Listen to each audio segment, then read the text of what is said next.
শাকিব খানের সাথে আপনার সংসার কেমন চলছে? বললাম না আবার যে আমি ডোন্ট ক্রস মাই ফ্যামিলি জায়গা, আমি একটা গন্ডি রেখে দিয়েছি। আমি শাহরুখ শুধু খানকে এটুকু পছন্দ জানতে করি। চাই যে শাকিব অপু কি একসাথে থাকছেন না? আমি আমার কথা হচ্ছে যে আমি আসলে আর ব্যক্তি কোনো কথাই বলতে চাই না। এখন আমাকে এই যে আমি যেমন এত সুন্দর করে সেজে এসেছি, এত সুন্দর ড্রেস পরেছি, একজন চিত্রনায়িকা, তাই না? তো এইটা যেমন দেখতে স্ক্রিনে খুব ভালো লাগছে, তেমন আমার মনে হয় যে আমার প্রফেশনটাই দর্শকদের কাছে গেলে আমার মনে হয় ভালো লাগাটা দ্বিগুণ হবে। আমরা যে কল রেকর্ডটা শুনেছি, তাহলে ওটা যদি সত্যি হয়, তাহলে কি অপু বিশ্বাস নতুন ভাবে জীবন শুরু করছে? অপু বিশ্বাস কি মুভ অন করছে? অনেক প্রশ্ন কিন্তু চলে আসে। নাকি অপু বিশ্বাস জয়ের কোনো ভাই বোন নিয়ে আসছে? এটাও কিন্তু আমরা শুনেছি।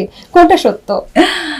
এই বিষয়গুলো নিয়ে আমার ওইরকম কোনো নাই, মাথা ব্যথাই নেই, বা ওইটা নিয়ে আমি আসলে খুব একটা কথা বাড়াতেও চাই না। আমি নিজেও জানতে চাই না, আমি জানাতেও চাই না। ঠিক আছে, আমরা বাদ দিলাম। তবে আমরা শুনেছি গোপন সূত্রের খবর, গুঞ্জন গুঞ্জন শুনেছি অপু বিশ্বাস নাকি প্রেমে পড়েছে।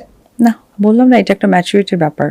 প্রেম টেমে তো একটা সীমা থাকে। আর আমি বিগত দিনগুলো তো আপনি দেখেছেন যে আমি হয়তো বা ওই রকমই একজন আর্টিস্ট, প্রেম বা এই বিষয়ে খুব একটা আহামরি কিছু ঝামেলা আমার হয়নি। সো আমি অনেক বেশি ম্যাচুরেট। এর মধ্যে আর কখনো প্রেম আসেনি বা ভবিষ্যতেও আসবে না এমন? ভবিষ্যতের বিষয়টা আসলে বলা মুশকিল, কারণ ভবিষ্যৎ আমি আপনি বেঁচে থাকবো কিনা তাই জানি না। যেমন মাইলস্টোনের বিষয়টা, বাচ্চাগুলো তো বাবা মাকে বলেই চলে গেলেন আমি এসে খাবো, আসতে কিন্তু পারিনি। সো এটাকে ভবিষ্যৎ বলা হয়। ওই বিষয় নিয়ে আমি কোনো মন্তব্য নেই। তবে রাইট নাও এইসব বিষয় নিয়ে আমি একদমই না।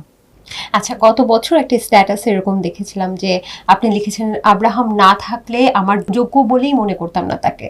এটা একটা পত্রিকা ছিল, অনলাইন পোর্টাল। এটা ওরা আসলে ভুল অভিব্যক্তি করেছিল, আমি ওটা বলিনি। আমি যেটা বোঝাতে চেয়েছি এই প্রোগ্রামের মাধ্যমে বলি, আমি বলেছিলাম যে আমি কিছু মানুষকে যেমন স্পেস দিয়ে যাই, কাউকে স্পেস দিয়ে যাই, সেটা শুধুমাত্র আমার ছেলের কথা চিন্তা করে। সেটা অবশ্যই শাকিব খান বা আমার ছেলের বাবা নয়, তাকে আমি অনেক রেসপেক্ট করি। আমি বলছি মানুষকে ওই যোগ্যতার জায়গাটাই দিয়ে যাই, কারণ আমার ছেলে আছে, কারণ আমি চাই না যে বিতর্ক আরো সৃষ্টি হোক। এটা আসলে মানে ওয়ার্ডটাকে নিয়ে অনেক কিছু বানিয়ে ফেলেছে সারমর্ম।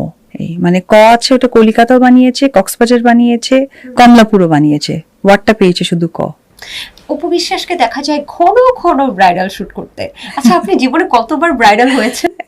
এটাও খুব সুন্দর একটা কথা। আসলে আমার পার্লার শুট অনেক করা হয়, আমি জানি না, অনেক হবে, অসংখ্য হবে। এমন কোন কালার আছে যে এখনো পরেন নাই?